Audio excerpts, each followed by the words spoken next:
Okay, in today's session, we will discuss about the abstraction in Java.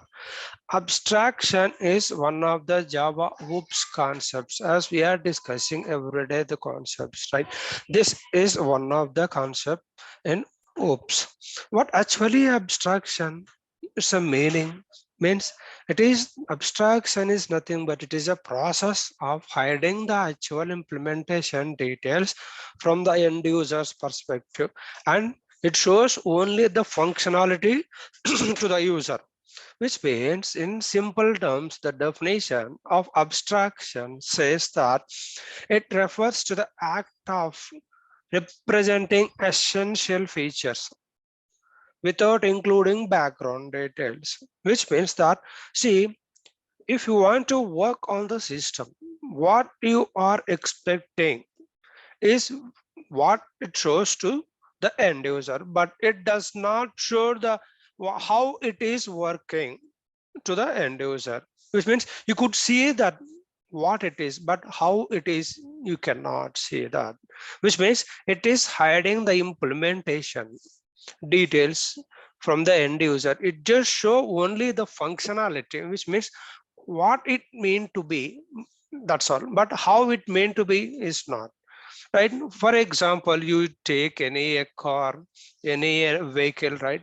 As we at the end user, we just know that when we on the ignition of a car, it has to start the engine, but how this it is connecting to the engine when we the ignition is on, then how motor is started, how engine is started, how wheels are rotating, what it is doing, we don't want these things, which means this is called as a implementation details.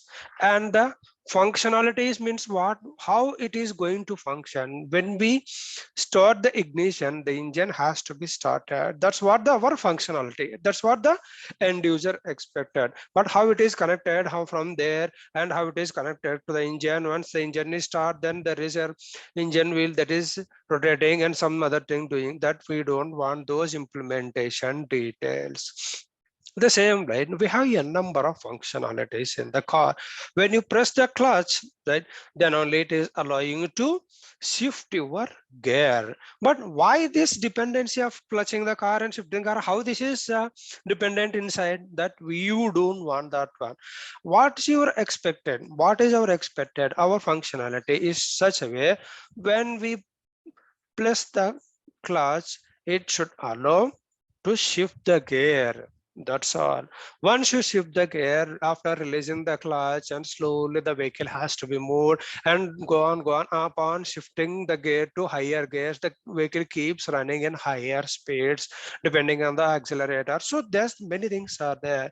This is all our end user functionality. Implementation is this how things are connected inside that. So one, this is how the abstraction works in Java. It lets you focus on the object, okay, what it does, but you don't want the focus on how it is behaving, right? So what you understand from this explanation, it is the process of hiding the certain details, only shows only the essential information to us, right?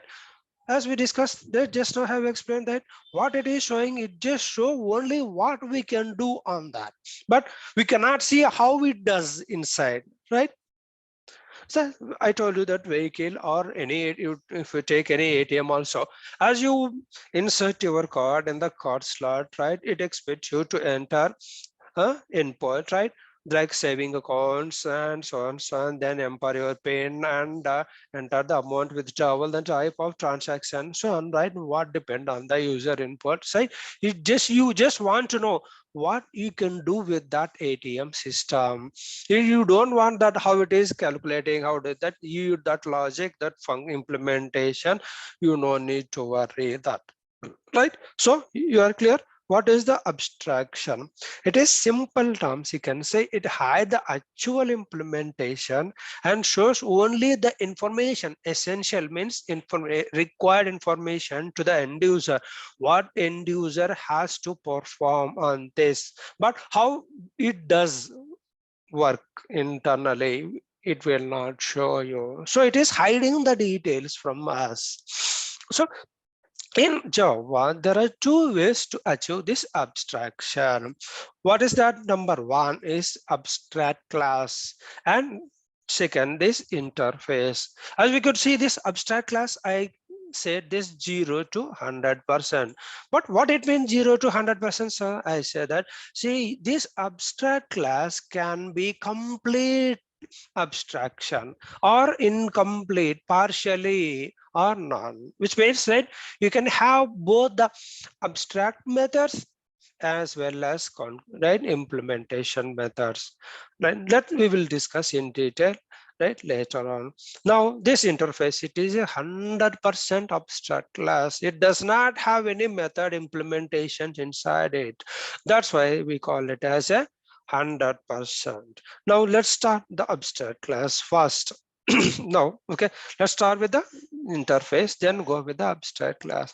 Now, as we told, right, the interface is 100%. How it is? The interface is 100%. Just go by this. And say discuss first what actually an interface. Interface in Java, it is not nothing but something special. It is just a keyword to let you know that you are creating an interface with a keyword interface. Then it is an abstract type that is used to declare a behavior that class is going to implement. Let's say example, just we discuss, right? The ATM, right? To withdrawal of ATM, what you have to do, right? There are certain inputs that you need to do, right? By touching saving account, fixed account, or withdrawal, changing the PIN, or checking the balance, so on, which means it just allow you to declare how it is going to behave. But someone, who is that one? The class has to provide the actual implementation. It does not have anything, that's all, only the method declaration. And it will be an interface also contains the final variables, because why we could say final variables, right? Public abstract final variables are there, which means, as we already discussed in the previous session, the final variables are the ones which cannot be changed, right? That can be reused across, no one can change that. So such variables can be declared inside interface, right? So in simple terms, I can say an interface is a description of actions that an object can do, but how we do is not there. Who will do that one? How we do? The class which implement this interface will actually let you how we do, means it has to provide the implementation. Just like take an example of our core behavior and the implementation. In this interface, you just have the behavior, how this car is going to behave when you start ignition, right? Just start ignition is the method, assume. Then how it is starting when you start the ignition, how the engine is get started is not there in the interface. That is the body, means how it is implemented. Who provide that body, who provide that implementation, means the class which implements, the class who implement this interface will provide the body for that. Okay, and what are some more rules you have to follow here? An interface can extend another interface but cannot implement an interface.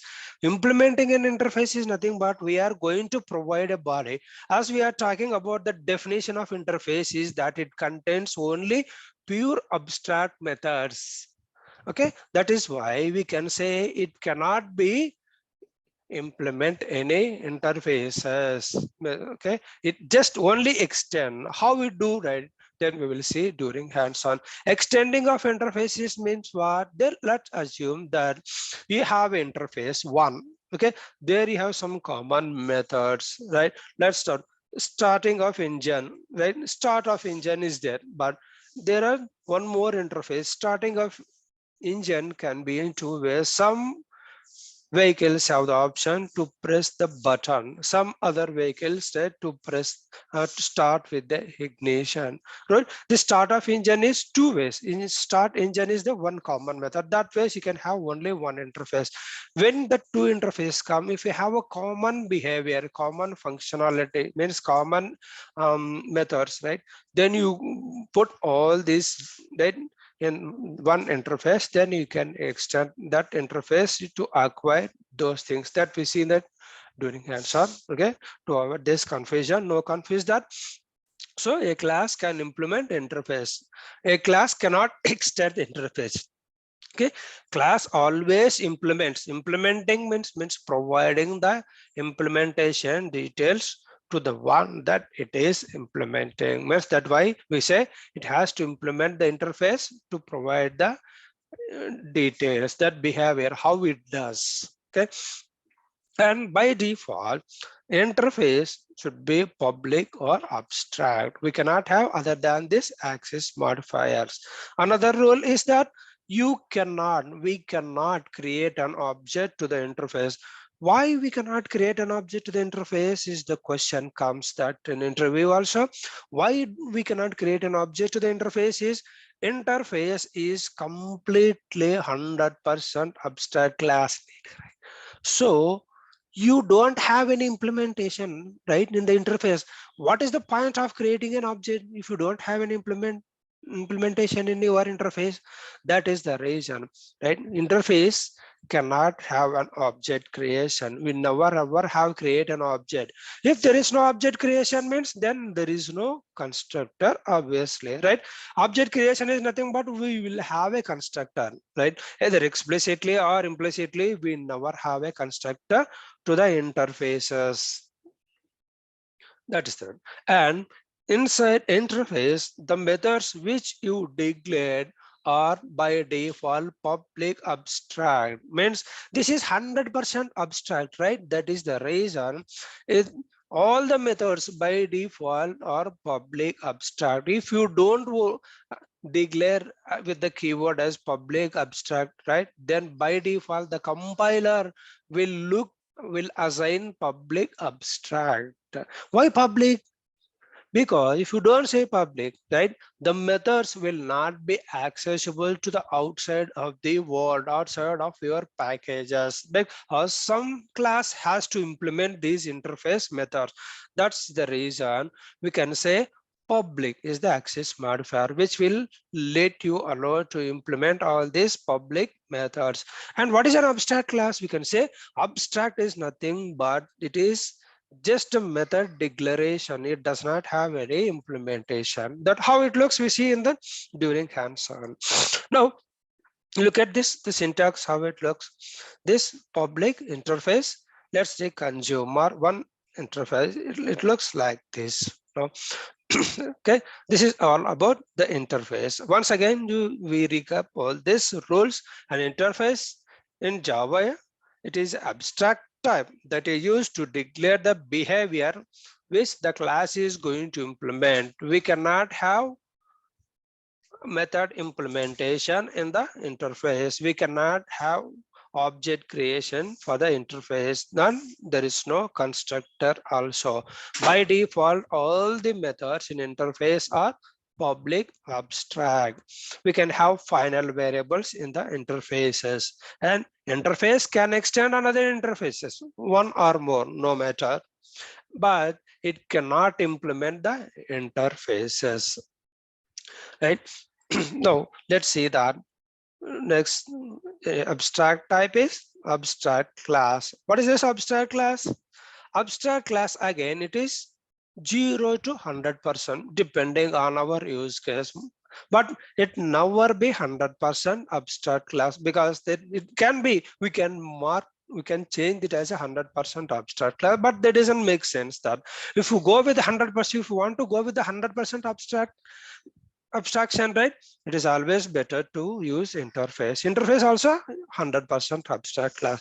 If you want to have that partial abstraction, then you go for the abstract class. In interview, they will ask the question, what is the difference between the interface and the abstract class? Interface is the 100% abstract. We can achieve 100% abstraction in interface, but whereas abstract class is not 100%. If you think the difference of this interface and abstract class is, there are certain differences that I will explain you once we are done with this theoretical part. Okay, now how do you say this is an abstract class? Abstract class is nothing but not a special class. It's just our like our normal class, but to change that class as abstract, we have to use keyword as abstract before your class after access modifier. So that is the syntax: public, abstract, class name. Then it says that your class is abstract class. In abstract class, we can have both abstract as well as non-abstract methods. What abstract and non-abstract methods? I will show you that. You may be confusing that. Okay. Let's take any customer. Okay. Sorry, this is just a pause. Okay, now you could say this is the implementation method. Now, if we are talking about the abstract method in the cells, it should be like this. It looks like this. Right? Forget about this error. No worry about this.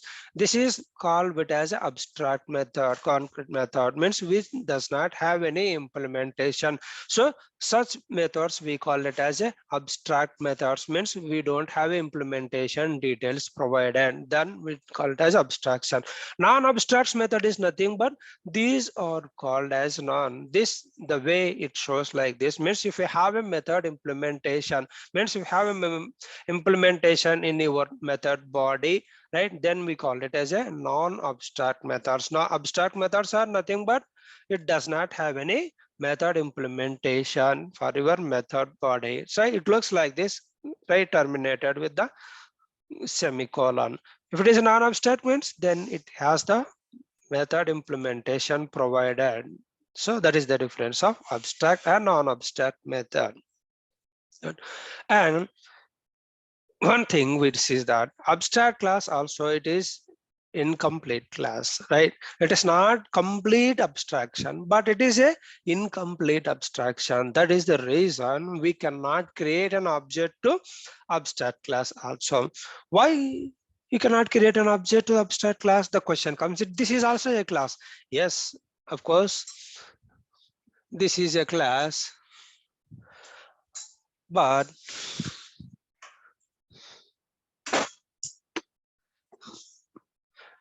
this is a class, but it contains non-abstract methods as well as abstract methods, right? So that is the reason you cannot create an object to abstract class. If you try to, it allows you to create an object to the abstract class, what happens? There are some methods which are abstract methods. How do you call those? It does not have a method implementation to that. No use, right? So that is the reason it never allow you to create an object. Who will create object to this? How do I call methods? That is the question come. Then the object will be created by the child class who extend your abstract class. So why the child class is allowing to create an object to abstract class means in the child class we have to provide the implementation details to the abstract methods, then which means then that your abstract methods are completed with the implementation. That is the reason the child class will allow you to create an object to the abstract class to let you call your methods, right? The child class, if the child class also not provide implementation details, then you still mark that child class also as abstract. Then other class which extend this child class will actually help you to create an object to your abstract class. That is the reason we cannot instantiate object to abstract class. But what about the constructor? Yes, we can have a constructor. As we are talking about, it is not allowed to create object, but directly means using this abstract class, we cannot create object. How do we create object? We know using new keyword, right? Using new keyword with abstract class name, we cannot create an object. The child class who provide the actual implementation can provide the option to create an object to your abstract class. So it means the object creation is happening, means then there is a constructor will gets automatically a call of your abstract class. So that is the reason constructor will be available, but direct object creation is not happening. So abstract class cannot be instantiated, that's what we know, but we can create subclasses from it, right? Then the subclass will help us to create object for it. That's what we know. Now in abstract class, according to the definition of abstract class can have both the regular methods and abstract method. What are the regular methods? That's we just told you, right? Non-abstract methods which contain the method implementation, right? So that called as a regular methods or non-abstract methods also. Now let's see that how do you and when do you define and when do you say that my class is marked as abstract? In your class, if you have at least one method is declared as abstract, then that class must be declared as abstract. Otherwise, you will see the compilation error, which means that, hey guy, you have a non-abstract method, but it you are not marked as abstract. If you don't mark as abstract, then this will be wrong syntax. If we have any, if the class contains any one abstract method, must the class should mark as abstract class. Otherwise, the compilation error will come. And as told, right, abstract class have a constructor like our regular classes, but we can access the constructor of abstract class from the subclass. How do you call the superclass constructor from the subclass? Using super keyword that we already learned in the previous session. So at least if a class can have at least one abstract method, then the class must be declared as abstract. But if it is not the reverse way, if a class is marked as abstract, you may or may not have abstract method inside. That is optional, because the root level, the higher level, you are marked, you have changed the class as abstract. So that case, you may or may not have any abstract methods inside in it. So let's say the last point, then there can be a final methods in the abstract class, but any abstract method in class cannot be declared as final. Or in simple terms, we can say final method cannot be abstract itself, because abstract in the self itself, right? If you declare, if you mark these methods are final, right, no one can override, right? As what is the rule of final? It cannot be extended, right? It cannot be overridden, right? It is restriction, right? So that's the reason you cannot have abstract and final. Abstract in the sense it is incomplete. Again, if you mark this as a final, means that incomplete method, if you are trying to mark it as final, means then it will not let you to provide implementation to that fellow, right? So that is the reason it should not be abstract and final. If you try to declare that forcefully, then you could see illegal combination, means that combination is not a legal, so it is not a right syntax. That is the reason it will not let you to do mix both abstract and final, then it not you allowed to go ahead that. So these are all the rules that we need to follow, right? So this abstract class, again, it is achieved with the help of inheritance, a polymorphism concept, where you are defining, you are extending abstract class and providing or overriding methods, or you can implement the abstract methods also. But so what is the difference of that and just extending a parent class and overriding methods? Yes, that is a actual good question. Why we need abstract class, right? There are certain methods which are common across our classes, right? Let's method 1, method 2, method 3, right? Now, if there are certain methods which their class has to provide implementation. Let's take an example of engine of starting of car engine. Starting of car engine, right? Everyone have the option to start the engine, but some guys, some companies from manufacturing companies have provided the button to start that. Some companies, old generation, right, they used to start the ignition with the help of keys. So their implementation is different. So that in such scenarios, you have this abstract method, start engine is the engine generic method. But how it does is the abstract implementation means the class which extend this. So abstract class will provide the implementation different way, right? My class I also extending the abstract class, some other class also extending another class, but that class provide the implementation as with ignition, start with ignition with key and the engine gets start. And another class which extend this abstract class also start the engine but with the help of button. That is one example. Another example is ATM transaction.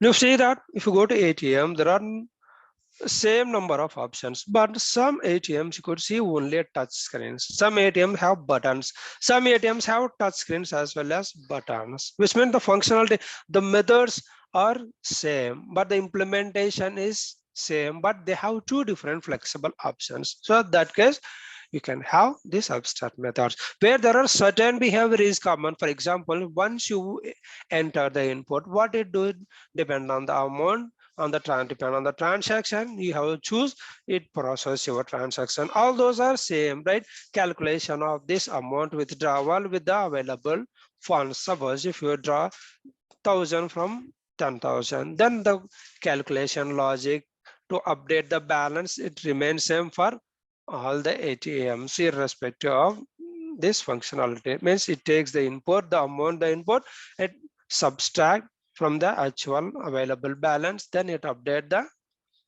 latest balance. This is how it works. Those called that as a non-abstract methods that we can just acquire by extending this abstract class, and you provide the implementation to the non-abstract class, sorry, non-abstract methods, sorry, abstract methods. You provide the implementation, you just can acquire and reuse the non-abstract methods in your child class. So that is the reason we have this abstract class. And when do you go for interface? If you want to provide the implementation completely on your own to achieve 100% abstraction, then you go for interface. Let's take an example, right? Let's say ATM, right? ATM, right? Some ATM have only touchscreen, some ATM have only buttons, right? That case, transactions are happening either way, but their implementation is different. So they have to provide their own implementation. And let's take one more as bikes, right? We have number of bikes are there, right? Each bikes, right, starting is different, but their brake system is different. So there is an interface, just apply brake, right? Apply brake is different from one manufacturing to another, one company to another company. The brake system is keep changing. So that place, if you want to have your own behavior, then you go for interface. You are going to provide your own implementation. That is the reason it is a 100% abstract class. Then you are 100% providing your own implementation. Then we go for interfaces. So this is all about our theoretical part. In the next session, we see how this is working. That we'll see step by step. First, we start with the interfaces, then we go for the abstract class, then we'll see hands-on in the next session. Okay.